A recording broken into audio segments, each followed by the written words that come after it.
As the afternoon sun slanted west, it gradually sank below the horizon, and the entire forest was about to be swallowed by night. This place was once called Bong Wei Gorge, because when the moon rose directly in the middle of the canyon sky, if one looked up from the deepest part below, the surrounding light would create an illusion that the two towering peaks were like two giant arms reaching up to hold the bright moon.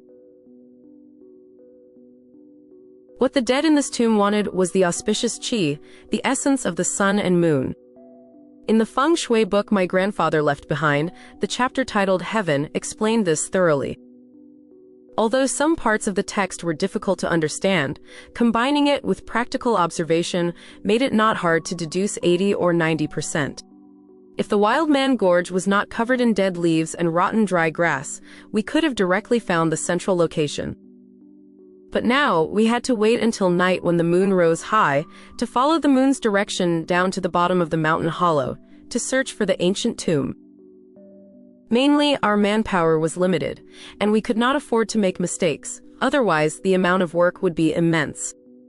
It was still a long time until midnight, so we set up our tent under a large tree on the hillside, tied the horses to the tree to graze, and then lit a campfire to boil water and cook rice. Tonight's dinner was a young deer caught by the hunting dogs. This deer had a somewhat strange appearance, its large body was covered in plum blossom spots, its hind legs were unusually thick, and its ears were large without horns, so it was likely a female. Anzi saw the hunting dogs drag the strange deer back, and quickly ran over to flip the deer's carcass and inspect its blood-stained abdomen. Then Anzi pried open the deer's mouth, seemingly looking for something, but ultimately found nothing. Anzi angrily kicked the deer's body a few times, then cursed the dogs, "You useless bunch, all you do is eat all day, there's no relying on any of you. None of you get to eat anything today." Tuyen Bio, standing nearby, found it strange and asked Anzi, "What are you looking for, little sister?" Anzi, while pulling out a sharp knife to skin the deer, replied, "Brother Tuyen Bio, you probably haven't seen the species before, have you? This is a musk deer. The female musk deer's navel has musk, oh my, it's so valuable. But this creature is also very strange. If it sees someone trying to catch it, it bites its own navel and chews it to bits. Damn these hunting dogs, if they were a little faster, we would have a lump of musk." Upon hearing this, Tuyen Bio sat leaning against the tree, then bent his head and arched his back, pressing his head forcefully against his own belly. I patted his head. "What the heck are you doing? Do you think you're a deer? Can you bite your own navel? Besides, your navel is full of dirt, it's not worth anything." Tuyen Bio replied irritably, "Nonsense, I have an itchy back, just rubbing it against the tree a few times. You're the one who wants to bite your navel." We bickered for a few sentences, then split up to sort our gear. I went to find dry firewood, while Tuyen Bio helped Anzi roast the meat. We only roasted one hind leg of the deer, which was enough for us, and the liver and intestines were given to the 5 hunting dogs. Anzi had a harsh tongue but a kind heart. Although she had just said she wouldn't feed the dogs, she now feared they wouldn't have enough to eat. The 3 Tibetan mastiffs all sat proudly squatting far away, not bothering to glance at the common hunting dogs fighting over the pile of liver and intestines. Anzi gave the 2 front legs of the deer to 2 of the mastiffs, and the remaining hind leg to the largest mastiff named Ho Zi. The 3 of us sat around the campfire eating roasted meat. Anzi gave each of us a small knife and a bowl made of rock salt. The deer leg was turned repeatedly on the grill. We used the small knives to cut slices of meat into our bowls, and with a rub it instantly had a salty taste. This meal was eaten very quickly. I was only thinking about the ancient tomb, so I couldn't even distinguish the taste of musk deer meat from regular deer meat. After eating, the moon had risen. Using the moonlight, we could see clouds moving very quickly in the sky, indicating that there would be strong winds tonight. Seeing that it was almost time, the 3 of us took our staffs and walked down into Wild Man Gorge, leaving the hunting dogs behind to guard the camp. With each step, we had to use our staffs to poke the ground vigorously ahead, to check if there were any swamps. The situation below Wild Man Gorge was much better than we had expected. Although in some places the fallen leaves were knee-deep, no swamps had formed. It seemed that if we wanted to dig the ancient tomb, we first had to deal with the layer of fallen leaves covering it. I looked up at the moon in the sky, then took out my compass to cross reference. I then looked around both sides of the canyon for a while, and finally pinpointed the location. This canyon probably had many ancient tombs, but the most important tomb, the tomb of the noblest aristocrat, was right beneath our feet. After planting a wooden staff as a marker, we decided to return to the tent tonight for a good night's sleep to regain our strength. Early tomorrow morning, we would begin digging the tomb. In this deep secluded forest, hundreds of miles around, there was no one else, so there was no need to act stealthily at night. As we walked back, I told Tuyenbio stories about tomb raiding. If you're in this line of work, you should learn more about these things. You can't just rely on brute force and dig randomly. From the moment we entered the mountains, I had been telling him these stories non-stop. Since ancient times in China, the earliest recorded tomb raiding event occurred about 3,000 years ago, during the Zhou dynasty. This was the Zhou dynasty from the 3 sovereigns and 5 emperors, Sha, Hu, Shang, Zhou. The Zhou dynasty was also divided into 2 periods, Western Zhou and Eastern Zhou. The dynasty supported by people like Zhang Taigong, whose foundation lasted over 800 years. In the book Investiture of the Gods, during that era, there were records of 2 major tomb raiding incidents. One was the tomb of King Yu of Zhou being raided.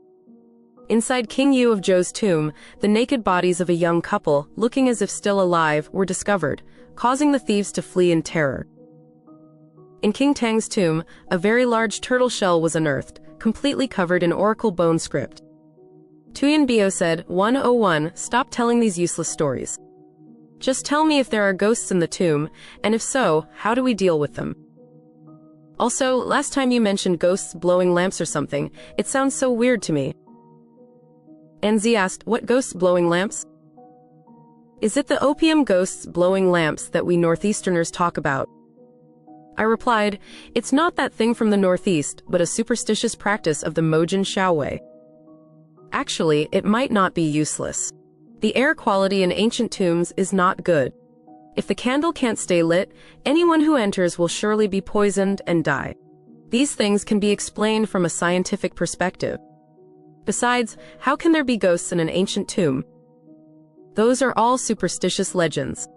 And even if there were, we don't have to worry. I've prepared all the evil, warning items like black donkey hooves and glutinous rice. In short, when tomb raiding, don't believe in evil spirits. If you're afraid of ghosts, don't go tomb raiding. Tuyenbio suddenly understood. Oh, so you said Yanzi spent all day preparing those things to ward off evil. I thought you were so brave and not afraid of ghosts anymore. Oh right, what are the vinegar and bird cages for? I was about to answer, when I suddenly heard a frantic dog barking echoing from the mountain. Our hearts sank and we thought, surely it's not wild men or wild beasts attacking the tent. However, there were 3 Tibetan mastiffs there, and even if wild beasts had the guts of a tiger or leopard, they wouldn't dare cause trouble. What on earth made the dogs bark so wildly? We quickly hurried back up the hillside. When we reached the tent, a bloody scene unfolded before our eyes. The pony tied to the tree had been attacked by some fierce beast, its abdomen ripped open, a pile of intestines spilling out. It hadn't yet stopped breathing, lying convulsing on the ground, seemingly on the verge of death. The hunting dogs surrounded the horse, barking frantically, as if they had encountered something terrifying, their cries filled with fear and unease. Logically speaking, horses and dogs are good friends. The horse must not have been bitten by the dogs. So what kind of wild beast did this? 3 large Tibetan mastiffs and 5 strong hunting dogs surrounded it, yet they couldn't catch the beast that attacked. Looking around, there was no sign of any wild animal, only the empty, silent mountain. Occasionally, the forest leaves rustled in the late night wind. Our hands, clutching our hunting rifles, were unknowingly soaked with sweat. The horse's mouth foamed with blood, and its nostrils exhaled cloudy white vapor. Although its intestines were out, it didn't die instantly. Anzi aimed at the horse's head and fired a shot, ending its pre-death agony.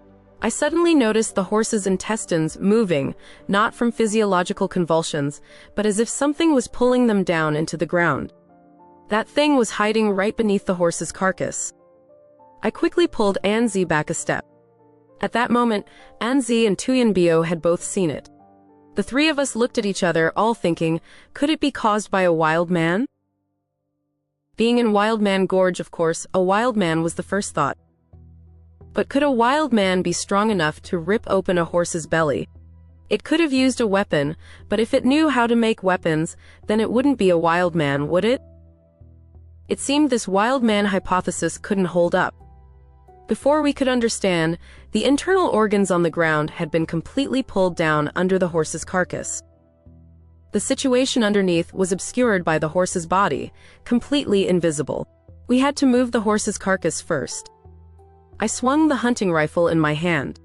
This type of gun was much more advanced than the one I used to shoot the bear man in Lama Gully more than 10 years ago, but this kind of sporting air rifle had too small a caliber to cause fatal wounds to large, fierce beasts. However, in this situation, something was better than nothing, at least better than just holding a torch. With guns and dogs, everyone felt a little more secure. So, the three of us worked together to push the horse's carcass aside. In the grass, a deep bottomless hole suddenly appeared. The hole's opening was only as wide as a small bucket. An adult couldn't crawl into it.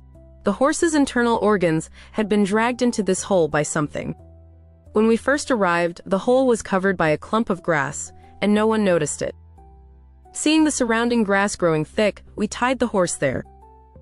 When we went down into the canyon to search for the tomb, the thing hiding in the hole suddenly attacked, ripping open the horse's belly. Although the hunting dogs were extremely fierce, the hole was blocked by the horse's carcass, so they could only bark wildly and do nothing. I shined my flashlight into the hole, only to see it was pitch black, not knowing how deep it was.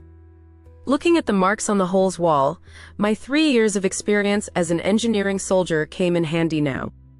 I could almost confirm that this hole was not dug by humans, but by some animal using its claws. Moreover, its claws were very sharp. It was a very good digger. Otherwise, how could it have ripped open the horse's belly in one swift action? But what kind of animal it was, I truly couldn't guess. Even Anzi, who knew the mountains and forests like the back of her hand, shook her head, having never seen or heard of such an animal. I guess there must be other holes around here. It seemed that Wild Man Gorge, though appearing peaceful and beautiful, actually harbored countless hidden dangers. No wonder the group of tomb raiders 10 years ago, none of them returned alive. I wonder if they encountered this ferocious, subterranean monster. This place was not suitable for staying long. We decided not to wait until morning, but to act tonight. The three of us split into 2 groups. Tuyenbio and I would take the 5 hunting dogs down into the canyon to dig the tomb. Anzi would take the 3 large mastiffs to search the surroundings for the monster that attacked us.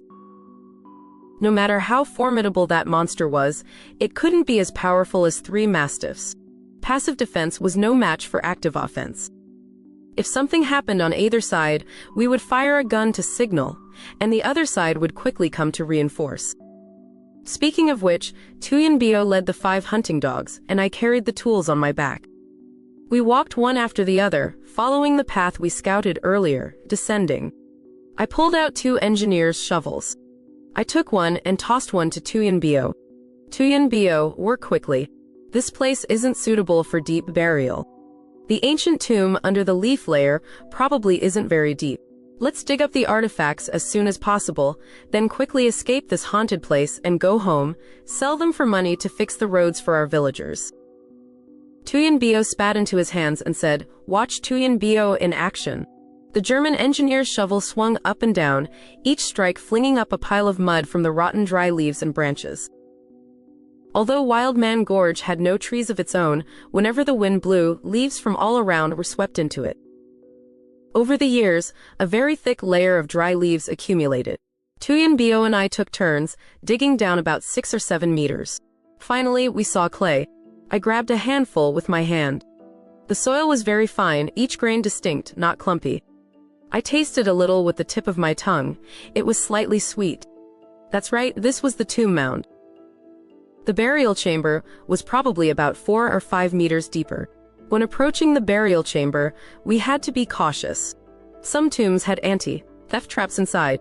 Ancient tombs from the northern Song, Liao, and Jin dynasties were not like those from the Tang dynasty and earlier. Before the Tang dynasty, tombs typically had traps like hidden arrows and rolling boulders. By the northern Song dynasty, anti-theft techniques were relatively sophisticated, especially for the tombs of some aristocrats. They couldn't be as grand as imperial tombs, and the number of people who could be mobilized was limited. Of course, this was only relative. The items inside absolutely could not be cheap, otherwise they wouldn't be worthy of such a beautiful feng shui spot. Tombs similar to those of the Jin people in the late Northern Song period often used the dragon fire glazed peak treasure guardian anti-theft technique, which was relatively popular at the time. This type of structure was extremely advanced. The burial chamber was empty, with a layer of extremely thin glazed tiles on the ceiling. On top of this were placed bags of Western region's dragon oil. Above that was another layer of glazed tiles, and finally the tomb mound was built. As soon as external force was applied, the tomb roof would shatter, and the Western region's dragon oil, upon contact with air, would ignite, burning the bones and burial artifacts inside, sending tomb raiders away empty-handed.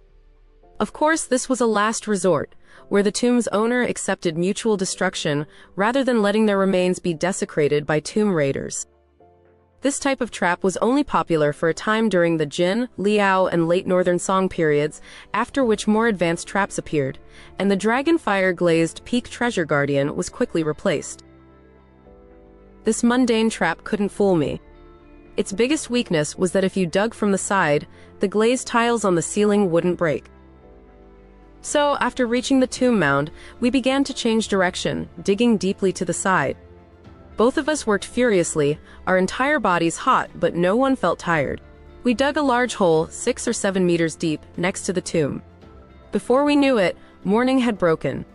Anzi returned, saying she hadn't found anything around. Now she was going into the forest to hunt for lunch.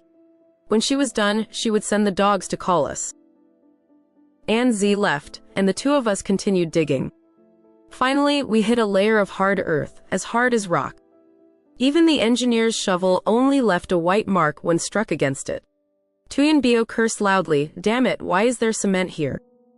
If I knew, I would have brought explosives. Damn it, how are we supposed to dig this?" I said, "Only country bumpkins use explosives. This is a layer of compacted earth. There's a protective trap on top, and the tomb walls around it couldn't have been neglected by the builders." This type of soil was prepared according to a secret imperial formula of that era. It was mixed with glutinous rice extract and children's water, and all sorts of other messy things. Damn it, it's harder than modern concrete. This secret formula belonged to the Northern Song Emperor, and later, when Jin conquered Northern Song, it was passed on to the Jin aristocrats. I carried a large bucket of vinegar and told Tuyanbio to scoop out dippers full and thoroughly drench the compacted earth layer. After pouring out the entire bucket of vinegar, the tomb wall was significantly eroded. Don't underestimate the corrosive power of vinegar. Against this specially formulated compacted earth, it had a peculiar effect. This is called one thing counteracting another. Once that happens, digging will be like digging tofu. The method worked as expected, and the burial chamber was almost open. The two of us were feeling smug when we suddenly heard a gunshot echo from the forest, startling a flock of birds perched in the trees into flying up. Tuyanbio quickly said, "That's my little sister's gunshot." I grabbed my engineer's shovel and hunting rifle.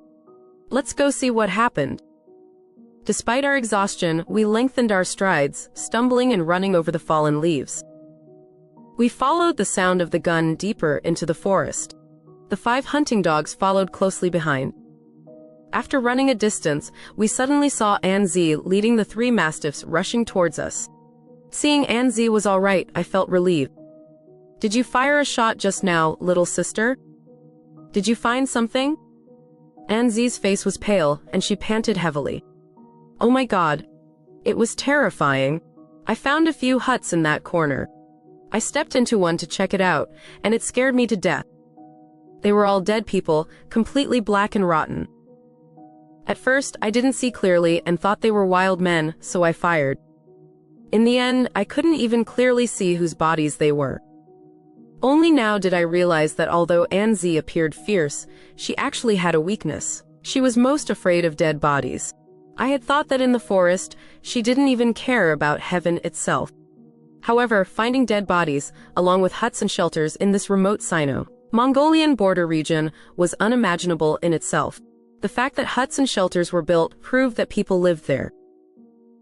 Who were these dead people after all? Why did they come to such a deep place with no human footprints? We should go back and check it out. Perhaps we could find some clues.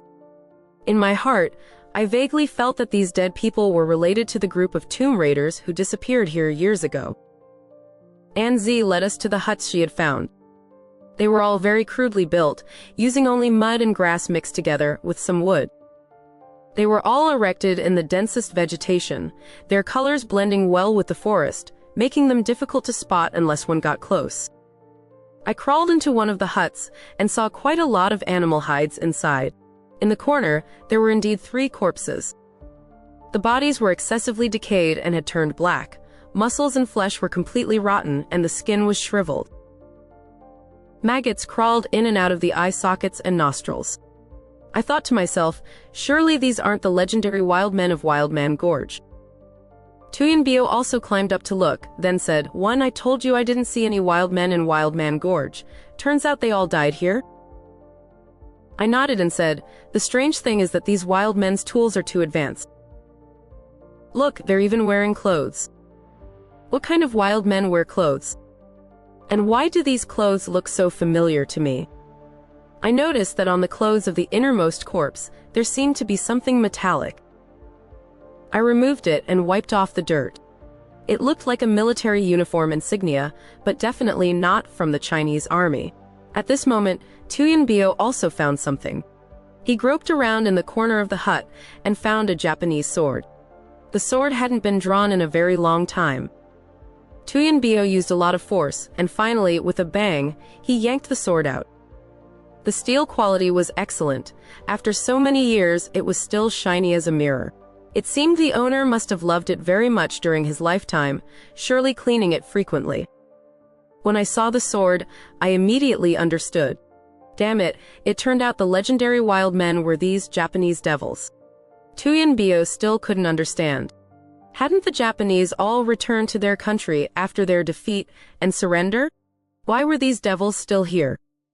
I said, "This is not surprising. Your knowledge of history is too little, revealing your uneducated and untalented nature." Tuyanbio said, "Stop talking so much, quickly tell me what on earth happened." According to my speculation, that year, before Japan's unconditional surrender, the mechanized army of the Soviet Union marched south, attacking the Kwantung army stationed in northeast China, giving the million-strong army, known as Japan's most elite force, a crushing defeat. Some soldiers got lost from their units, fled deep into the forest, not daring to come out, and lost contact with the outside world. They didn't know about Japan's defeat and surrender, so they kept hiding in the forest until they died here. Some people saw a few Japanese devils, appearing paranoid and secretive, hiding in the shadows. Their clothes were so dirty they were shapeless, and in the deep forest they couldn't shave or cut their hair, so they were probably mistaken for wild men. Actually, I was just making baseless conjectures. What the real reason was, unless these devils came back to life and confessed themselves, the truth would never be known. After hearing what I said, Tuyanbio and Anzi both understood. Anzi said, "Those Japanese guys must have gotten lost. Don't think this is just the edge of the forest. To the north it's all grassland, and there are also swamps. Going north, you basically can't get out. Going south is virgin forest. Without a guide dog, even the most experienced old hunter couldn't get out. They totally deserve it." I rummaged through the belongings of these corpses, intending to see if there was anything valuable. Halfway through, I suddenly thought, could the group of tomb raiders who came here in the late 40s have encountered these Japanese devils and been killed by them? This possibility was likely. They certainly wouldn't have expected to meet Japanese devils in this desolate place. While lost in thought, I suddenly discovered a notebook in a military backpack. Inside, it was densely written in Japanese. The pages were yellowed, but the handwriting was still legible. However, none of the three of us knew Japanese. Fortunately, there were quite a few Chinese characters in the notebook, so we could roughly decipher it. However, the meaning of Chinese characters in Japanese is often vastly different from their Chinese meaning. Some words even have completely opposite meanings. For example, the word lu tu, written in Chinese characters in Japanese, has a world of difference from its Chinese character meaning. It means to go out. Even so, if we piece those words together, we could still roughly understand half of it. Coupled with some of our subjective speculations, the general content was: the main force of the Kwantung Army in Dangning was crushed by the Soviet Army. Major Tin Mok led a surviving squad. In the Kwantung Army's elite division, a squad size ranged from 120 to 200 soldiers, and fled to a secret underground base in Hefunku, preparing to rally the remaining Kwantung Army for a final desperate battle against the Soviets, sacrificing themselves to repay the emperor. The result was that when they were close to their destination, they stepped into a swamp. The only soldier who knew the base's location and the guide both drowned in it. The remaining people couldn't find the entrance to the secret base. When they tried to turn back, they got lost again and had no communication equipment, so they had to stay deep in the forest. Thus, more than 30 years passed in the blink of an eye. One by one they died, after which there was no one left. It is guessed that the person who wrote these lines died while writing them. I tossed the diary aside. Now was not the time to look at these rotten things. The tomb wall in the canyon must have been significantly eroded. We had to quickly go back, get the artifacts, and escape, leaving these Japanese devils here. Anyway, they were already mostly decomposed. Tuyen Bio said that this sword now belonged to him. In the past, his family had several Japanese officers' swords, but they were all confiscated during the Cultural Revolution. He still wanted to collect one. I advised Tuyen Bio that this type of sword was prohibited and couldn't be brought onto a train. I told him to wait until we returned to the antique market in Beijing to see if there was one, then I would buy him a new one.